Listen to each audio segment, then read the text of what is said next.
Хампи – это деревня на севере индийского штата Карнатаки, расположенная среди руин основанного в 1336 году города Виджаянагара, бывшей столицы некогда могущественной империи. В 1565 году город Победы Виджаянагар был захвачен деканскими султанатами, объединившимися, чтобы уничтожить последнюю великую индуистскую империю. Поэтому сегодня Хампи – это неимоверное количество разрушенных и частично восстановленных археологических памятников, сконцентрированных на относительно небольшом пространстве.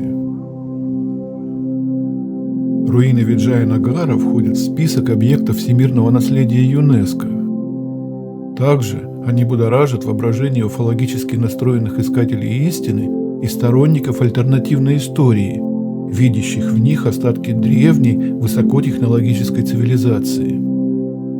Находится Хампи на берегах реки Тунгабхадры, в 342 километрах от столицы штата Карнатаки, города Бангалора, и в 332 километрах от курортов Гоа.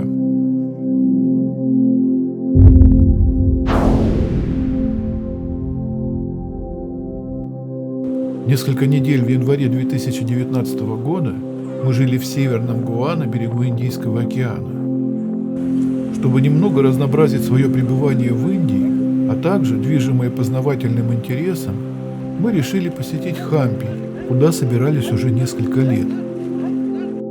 В Хампи нас встретило обескураживающее количество различных достопримечательностей, и из-за этого, а также благодаря впечатляющей добросовестности нашего гида, программа, продлившаяся чуть более 1,5 дней, была более чем насыщенной и интенсивной.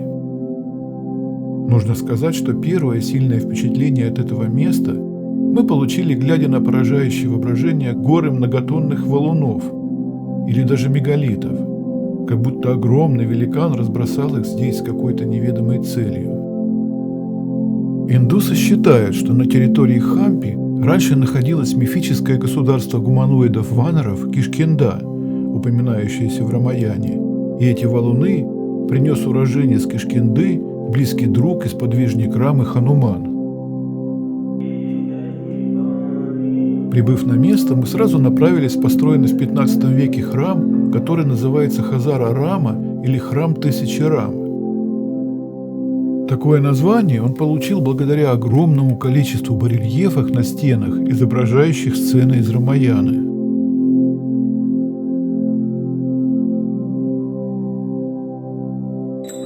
В этом храме несколько браминов круглосуточно читают нараспев Рамаяну, по старой доброй индийской привычке, собирая деньги с любопытных туристов.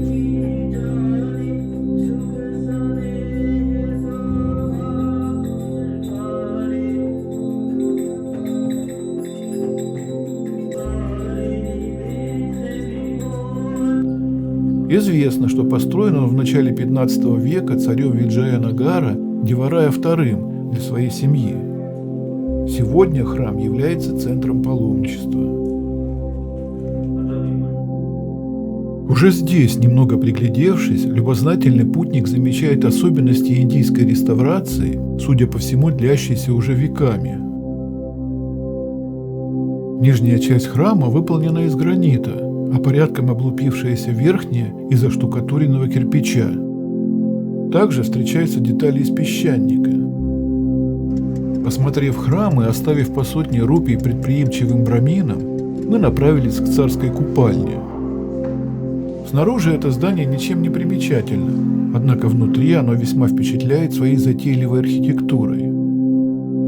Считается, что эта купальня была построена царем Ачютайраей в XVI веке для женщин из царской семьи.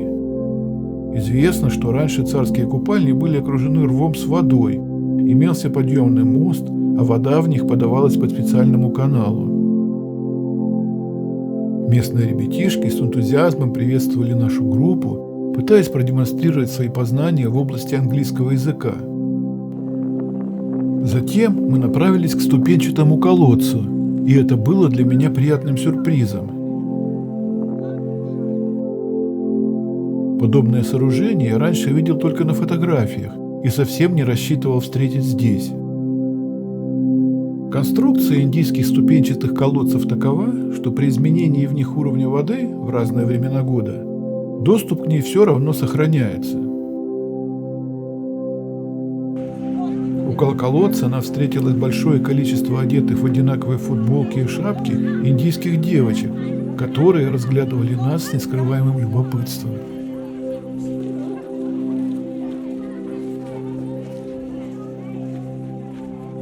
Там же, неподалеку, находится широко известная общественная столовая с вырезанными в камне тарелками. Приглядевшись, понимаешь, что тарелки неровные и выполнены грубо, вручную, хотя, возможно, это всего лишь их поздняя реплика.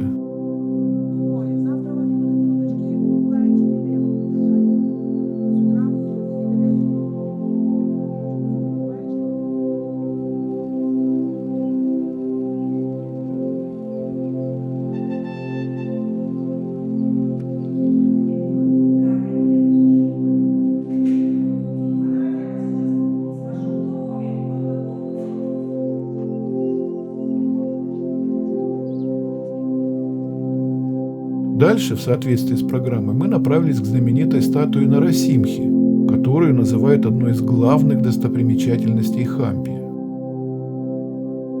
Нарасимха – это один из аватаров бога Вишну, явившийся, чтобы избавить три мира от тирании асура Хираньякшипы, захватившего в них власть и подчинившего себе богов. Статуя высотой почти 7 метров была высечена из цельного камня в 1528 году при царе Кришнадеварае. Она представляет Нарасимху, погруженного в состояние глубокой медитации. Сидит Нарасимха на семиглавом змее Адишеше, головы которого нависают над аватаром. Статуя была осквернена и частично разрушена мусульманами, поэтому ее ноги соединили бетонным жгутом для предотвращения дальнейшего разрушения.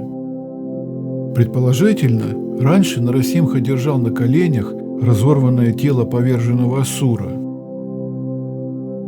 Нужно сказать, что высочайшее мастерство, с которым выполнены многие скульптуры в Хампи, и в частности эта статуя, более чем впечатляют. На ум невольно приходят мысли о том, что они изготовлены с применением каких-то неизвестных технологий и инструментов.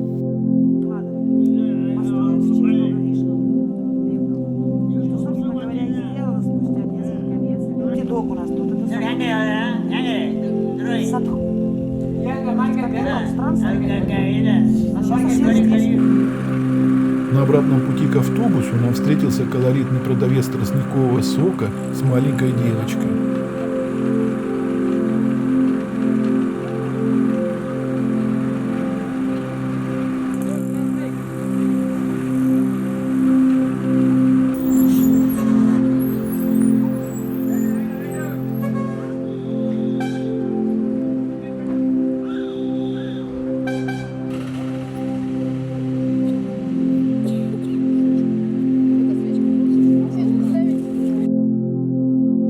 Далее мы поехали к построенному в 15 веке подземному храму Шивы. Храм разделяется на две части, одна из которых посвящена Шиве, а вторая – его супруге Парвати. Чтобы попасть в храм, нужно пройти через ворота с башней, а затем через павильон с множеством колонн. Спустившись под землю, все ощутили запах гуана, помета летучих мышей, упоминание о котором я неоднократно встречал в детстве в книгах о приключениях. Запах, нужно сказать, весьма неприятный, поэтому многие члены нашей группы, и я в их числе, поспешили покинуть это место.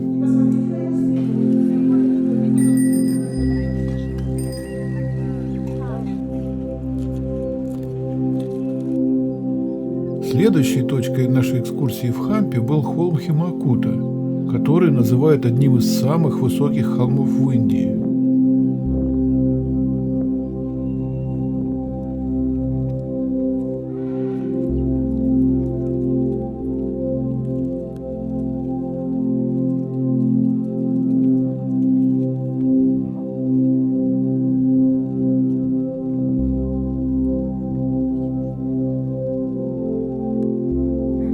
На холме расположены руины 3 древних храмов.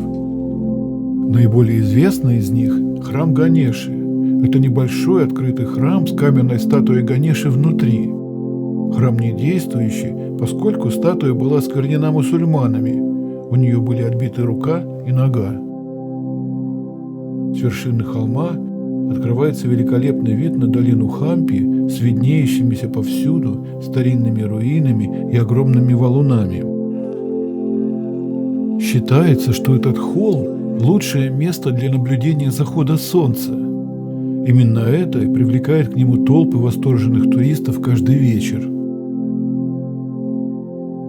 И действительно, закат, который мы наблюдали отсюда, был поистине великолепным. Из-за необычности места возникает впечатление, что попадаешь в нереальный сказочный мир.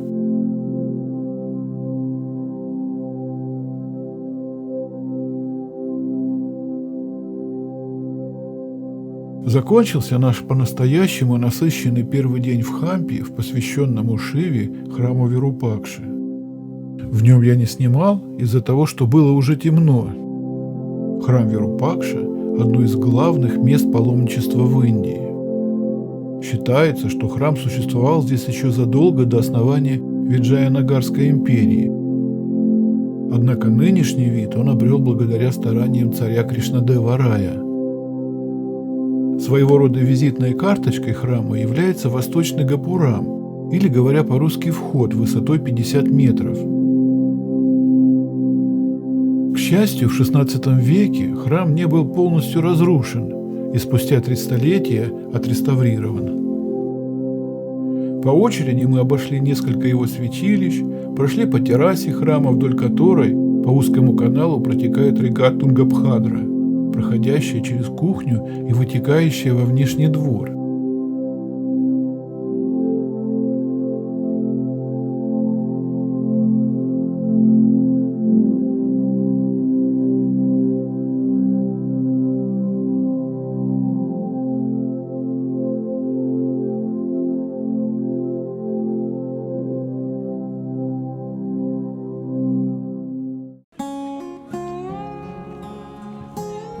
На другой день, рано утром, еще в темноте, мы отправились на упоминаемую в Рамаяне гору Матангу. Гора Матанга – самая высокая точка в окрестностях Хампи. На ее вершине находится полуразрушенный храм Вирабхадра, посвященный одной из ипостасей бога Шивы. Подъем к храму продлился примерно 30 минут, однако в его конце мы были вознаграждены фантастически красивым видом, открывающимся с вершины холма, и незабываемым восходом солнца.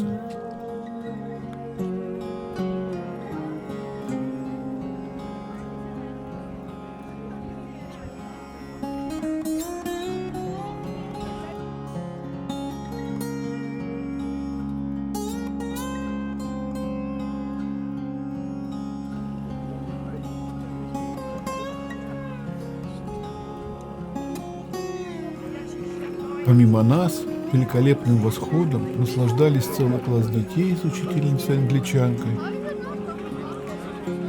группа полицейских, брамин, торгующий чаем, и несколько неорганизованных индийцев.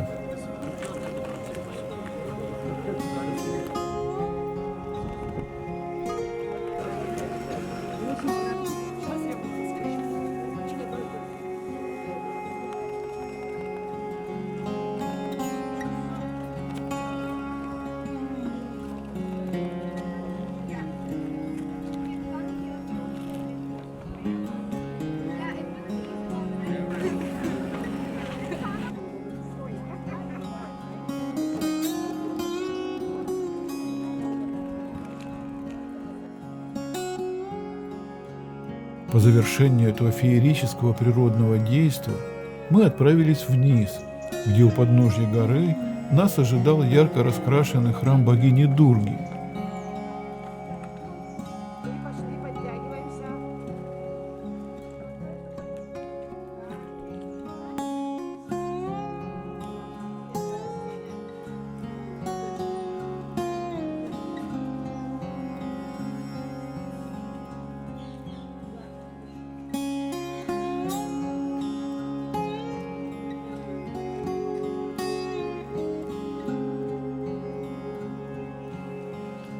Обойдя гору, мы осмотрели знаменитый Хампи-базар, считающийся некогда одним из самых богатых базаров Индии.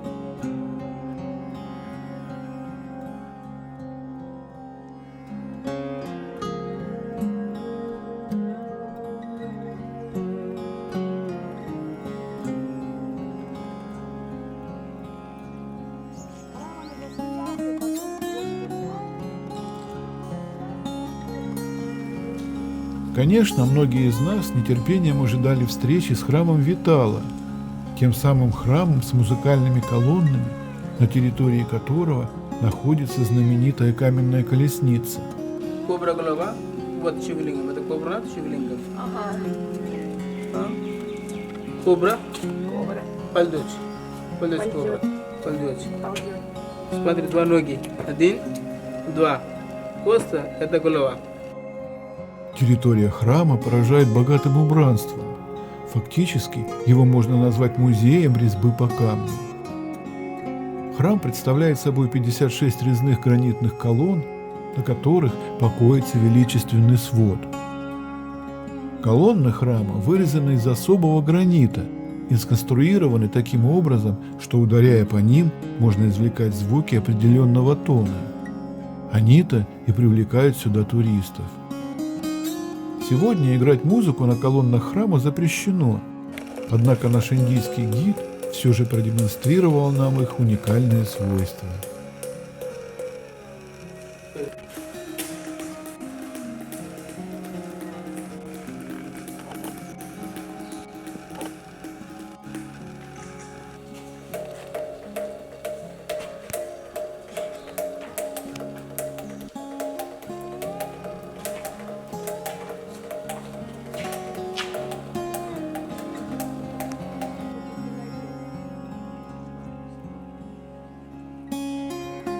Во дворе храма мы встретились с паломниками-шиваитами, и некоторые члены нашей группы активно фотографировались с ними. Конечно, весьма впечатляет каменная колесница, расположенная напротив центрального входа в храм Витала. Ставшая практически символом Хампи, знаменитая колесница поражает тонкостью своего исполнения. Считается, что колесница была предназначена для передвижения Бога. Она создана из отдельных монолитов, однако стыки почти невозможно различить. Колеса колесницы сделаны в форме лотоса и могут легко поворачиваться вокруг осей.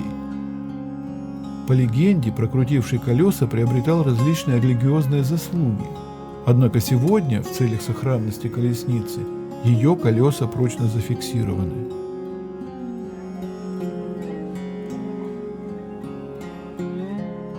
Последним пунктом нашей экскурсии по Хампи были Лотосовый дворец и расположенный неподалеку царский слоновник. Летний дворец царицы или Лотос Махал уникален своим особенным конструкторским и архитектурным исполнением. Он представляет собой открытое двухэтажное помещение, богато украшенное кружевными арками и сводами, под которыми всегда сохраняется прохлада. Свое второе название «Лотос Махал» или «Дворец Лотоса» он получил благодаря внешнему сходству строения сводов с распускающимися лепестками. Выдающимся архитектурным памятником того времени также называют построенный в XV веке королевский слоновник. На архитектуру слоновника отчетливо прослеживается влияние исламских традиций. Несмотря на то, что это всего лишь загон для животных, отделка фасада выполнена весьма искусно и затейливо. Рассчитан слоновник на 11 животных.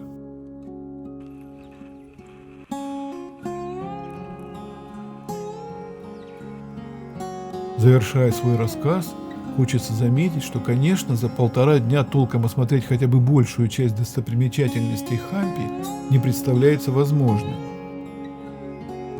Здесь нужно пожить как минимум неделю, а лучше месяц. Но это уже в следующий наш приезд.